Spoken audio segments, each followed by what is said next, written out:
राम राम, आप देख रहे हैं इंडिया न्यूज हरियाणा। मैं हूं सोनल दैया। लोकसभा प्रत्याशियों के नामांकन का दौर शुरू हो गया है और धीरे धीरे उन नामांकन की जो तस्वीरें सामने आ रही हैं उसमें ये भी चीजें साफ हो पा रही हैं कि किस नेता को उनकी पार्टी से कितना साथ मिल रहा है, कितने नेता उनके साथ खड़े हैं और जो गुटबाजी की बात कही जाने लग रही है उस गुटबाजी का कितना असर दिखाई देने लग रहा है। अब आप देखिए कि कल रणजीत चौटाला ने अपना नामांकन दाखिल करा, लेकिन रणजीत चौटाला के नामांकन में ना ही कुलदीप बिश्नोई पहुंचे ना ही भव्य बिश्नोई पहुंचे। पिछले दिनों एक जनसभा भी हुई जिसमें आज जोड़कर कुलदीप बिश्नोई ने रणजीत चौटाला के लिए वोट की अपील भी करी कि भाई रणजीत चौटाला को आप वोट दो, ये मेरे संघर्ष का परिणाम है, जो काम मैंने इस एरिया में कराया है वो आप रणजीत चौटाला को वोट देकर उनको जिता के ये चीज साबित करो। लेकिन साथ ही साथ वो नामांकन में नहीं पहुंचे। रणजीत चौटाला के नामांकन में ना कुलदीप बिश्नोई थे ना ही भव्य बिश्नोई थे। ये हुई बीजेपी की बात। अब आप कांग्रेस पार्टी का देखो, कांग्रेस पार्टी में कुमारी शैलजा ने भी नामांकन दाखिल कराया है। वहां की आप तस्वीर देखो तो हुड्डा गुट के जो नेता हैं वो पूरी तरीके से वहां से नदारद दिखाई दिए। हालांकि बीरेंद्र सिंह वहां पे पहुंचे, किरण चौधरी पहुंची, लेकिन हुड्डा खेमे से कोई वहां पे नजर नहीं आया। तो साफ तौर पे जो अंदर खाने राजनीति चल रही है जिसमें कांग्रेस पार्टी के ऊपर आरोप लगाए जाने लग रहे थे लगातार नेताओं की तरफ से कि भीतरघात है, गुटबाजी है, नेताओं की आपस में बढ़ती नहीं है, अब धीरे धीरे सारी पार्टीज का यो याल दिखने लग रहा है क्योंकि ये अब चीजें एक्सपोज हो रही हैं। टिकट के बंटवारे के साथ साथ कहाँ किस नेता की नाराजगी है, चाहे वो बीजेपी की बात कर लें चाहे कांग्रेस की बात कर लें।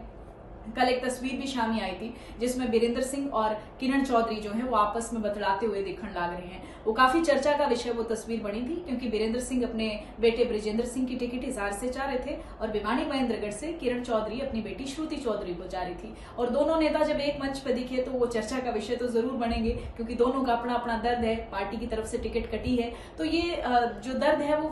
चेहरे पे भी दिख रहा है, उनके हाव भाव में भी दिख रहा है, जो बयानबाजी इस वक्त चल रही है उसमें भी साफ तौर पर दिख रहा है। लेकिन साथ साथ अब बीजेपी में भी ये चीजें दिख रही हैं कि भाई कुलदीप बिश्नोई भव्य बिश्नोई की ये जो दूरी थी नामांकन से ये क्या इंडिकेट कर रही है। एक तरफ आप कह रहे हो कि सारी चीजें ठीक हैं, कोई किसी प्रकार की समस्या नहीं है, लेकिन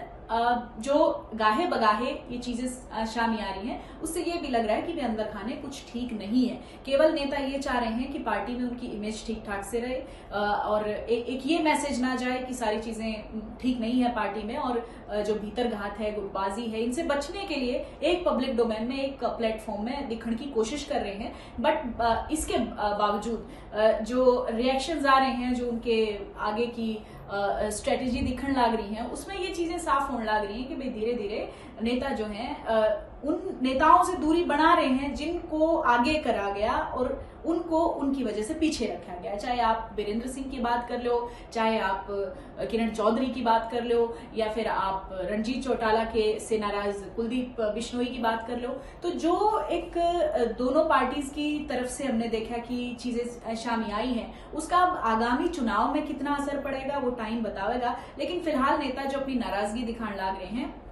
उससे जनता के बीच में क्या मैसेज जाएगा, जिस प्रत्याशी को आगे कराया गया उसको कितना फायदा कितना नुकसान पहुंचेगा ये आगे समय बताएगा, लोगों की जो रुझान है वो बताएगा। लेकिन अंदर खाने जो पार्टी ये दावा कर रही है कि सब कुछ ठीक है तो ये जो चीजें सामने आ रही हैं उस पर साफ तौर पे दिखने लग रहा है कि भाई सब कुछ ठीक तो बिल्कुल नहीं है।